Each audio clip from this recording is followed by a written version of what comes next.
വടക്കുകിഴക്കൻ കോണിലുള്ള മേഘങ്ങൾ ചുംബിക്കുന്ന പച്ചപ്പ് നിറഞ്ഞ മലനിരകളാൽ ചുറ്റപ്പെട്ട മനോഹരമായ ഒരു സംസ്ഥാനം മിസോറാം.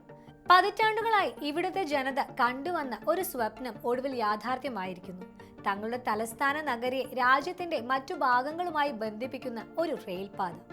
അതെ, മിസോറാമിന്റെ ആദ്യത്തെ റെയിൽപാത ബൈറാബി സൈറാങ് ലൈൻ പ്രധാനമന്ത്രി നരേന്ദ്രമോദി രാജ്യത്തിന് സമർപ്പിച്ചു. ലങ് പോയ് വിമാനത്താവളത്തിൽ നിന്ന് വീഡിയോ കോൺഫറൻസിംഗിലൂടെയാണ് ചരിത്രപരമായ ഈ ഉദ്ഘാടനം അദ്ദേഹം നിർവഹിച്ചത്. ഇതോടെ വടക്കു കിഴക്കൻ സംസ്ഥാനങ്ങളിൽ റെയിൽ ബന്ധം ലഭിക്കുന്ന നാലാമത്തെ തലസ്ഥാനമായി ഐസ്വാൾ മാറി. 2 പതിറ്റാണ്ട് നീണ്ട നിർമ്മാണ പ്രവർത്തനങ്ങളുടെ ഫലമാണ് 51.38 കിലോമീറ്റർ ദൈർഘ്യമുള്ള ഈ പാത.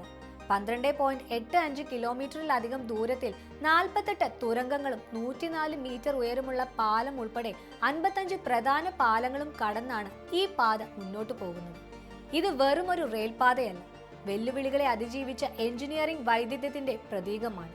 ചരിത്രപരമായ ഈ ദിവസം പ്രധാനമന്ത്രി 3 പുതിയ ട്രെയിൻ സർവീസുകൾക്കും തുടക്കം കുറിച്ചു. മിസോറാമിനെ ആദ്യമായി രാജ്യ തലസ്ഥാനവുമായി ബന്ധിപ്പിക്കുന്ന ഐസ്വാൾ ഡൽഹി രാജധാനി എക്സ്പ്രസ്, കൂടാതെ ഗുവാഹത്തിയിലേക്കും കൊൽക്കത്തയിലേക്കുമുള്ള പുതിയ എക്സ്പ്രസ് ട്രെയിനുകൾ. ഇത് മിസോറാമിലെ ജനങ്ങളുടെ ജീവിതത്തിൽ വിപ്ലവകരമായ മാറ്റങ്ങൾ കൊണ്ടുവരുമെന്ന് പ്രധാനമന്ത്രി പ്രത്യാശ പ്രകടിപ്പിച്ചു. ഈ പുതിയ റെയിൽപാത മിസോറാമിന്റെ വളർച്ചയുടെ പുതിയ വാതിലുകളാണ് തുറന്നിരിക്കുന്നത്. ആരോഗ്യം, വിദ്യാഭ്യാസം, വ്യാപാരം, വിനോദസഞ്ചാരം, വ്യവസായം തുടങ്ങിയ മേഖലകളിൽ ഇത് പുതിയ അവസരങ്ങൾ സൃഷ്ടിക്കും. കർഷകർക്കും വ്യവസായികൾക്കും തങ്ങളുടെ ഉൽപ്പന്നങ്ങൾ എളുപ്പത്തിൽ വലിയ വിപണിയിൽ എത്തിക്കാൻ സാധിക്കും.